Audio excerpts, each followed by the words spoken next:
ప్రభుత్వ ఏర్పాటుకై ఇవాళ ఢిల్లీలో ఇండియా ఎన్డీఏ కూటమిల కీలక భేటీలు. లోక్సభ ఎన్నికల ఫలితాలు మంగళవారం వెలువడ్డాయి. ఎన్డీఏ కూటమికి ఇండియా కూటమి గట్టి పోటీ ఇవ్వడంతో స్వల్ప మెజార్టీతో అధికార ఎన్డీఏ గట్టెక్కింది. విపక్ష ఇండియా కూటమి 234 స్థానాలతో మంచి ఫలితాలను సాధించింది. ఈ నేపథ్యంలో ఈ రెండు కూటములు వేర్వేరుగా దేశ రాజధాని ఢిల్లీలో నేడు 2 కీలక సమావేశాలను నిర్వహిస్తున్నాయి. ప్రభుత్వ ఏర్పాటు వ్యూహంపై చర్చించనున్నాయి. లోక్సభ ఎన్నికల ఫలితాలు వెలువడిన మరుసటి రోజు ఎన్డీఏ ఇండియా కూటమి నేతలు వేర్వేరుగా ఢిల్లీలో కీలక సమావేశాలను నిర్వహిస్తూ ఉన్నారు.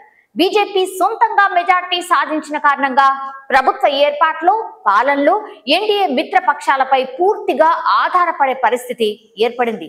ముఖ్యంగా బీహార్ సీఎం నితీష్ కుమార్, ఆంధ్రప్రదేశ్లో ఘన విజయం సాధించిన చంద్రబాబుల మద్దతు ఎన్డీఏ ప్రభుత్వానికి చాలా అవసరం. ఈ నేపథ్యంలో బీజేపీ మిత్ర పక్షాల్లో కొన్నిటిని తమ వైపు లాక్కోగలిగితే సొంతంగా ప్రభుత్వాన్ని ఏర్పాటు చేయొచ్చనే ఆశలు ఇండియా కూటమి నేతల్లో చిగురించాయి.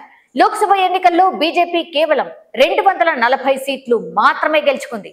2014, 2019 ఎన్నికల ఫలితాలను మించి బీజేపీ ఘన విజయం సాధిస్తుందన్న ఎగ్జిట్ పోల్స్ అంచనాలు తప్పాయి. ఊహించని పరిణామంతో బీజేపీ ప్రభుత్వ ఏర్పాటు కోసం మిత్రపక్షాలైన నితీష్ కుమార్, చంద్రబాబు నాయుడు, ఏక్నాథ్ షిండేలపై ఆధారపడాల్సి వస్తోంది. వారి డిమాండ్లకు తలొగ్గాల్సిన పరిస్థితి నెలకొంది.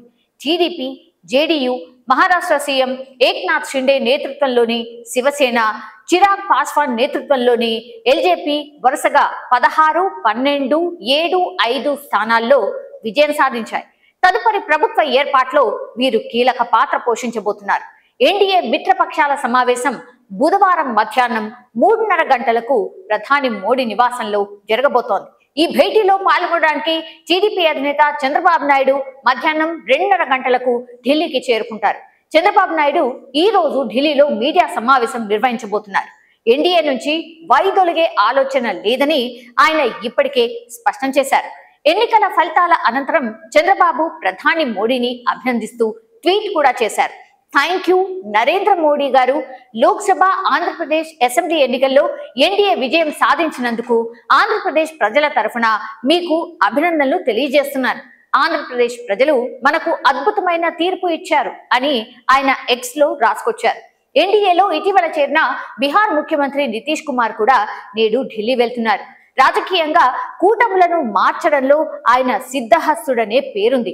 మరోవైపు లోక్సభ ఎన్నికల్లో అనూహ్యంగా అద్భుత ఫలితాలను సాధించిన ఇండియా కూటమి సమావేశం కూడా ఈ రోజు ఢిల్లీలో జరుగుతోంది.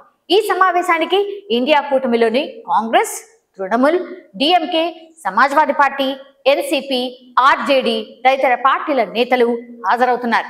రాజకీయంగా తదుపరి కార్యాచరణపై వారు చర్చించబోతున్నారు. ముఖ్యంగా ఎన్డీఏలోని కొన్ని పార్టీలను తమ కూటమిలోకి ఆకర్షించి కేంద్రంలో ప్రభుత్వాన్ని ఏర్పాటు చేయడానికి గల అవకాశాలు, అనుసరించాల్సిన వ్యూహాలపై వారు చర్చించనున్నారు. బుధవారం సాయంత్రం 6 గంటలకు ఇండియా కూటమి సమావేశం జరగనుంది. మరి ఈ చర్చల తర్వాత ఢిల్లీ రాజకీయాల్లో ఎలాంటి మార్పులు చోటు చేసుకుంటాయి అనేది ఆసక్తికరంగా మారింది. అలాగే కేంద్రంలో ఎవరు ప్రభుత్వాన్ని ఏర్పాటు చేయబోతున్నారా స్పష్టత రాబోతున్నట్టు ప్రచారం కూడా జరుగుతోంది.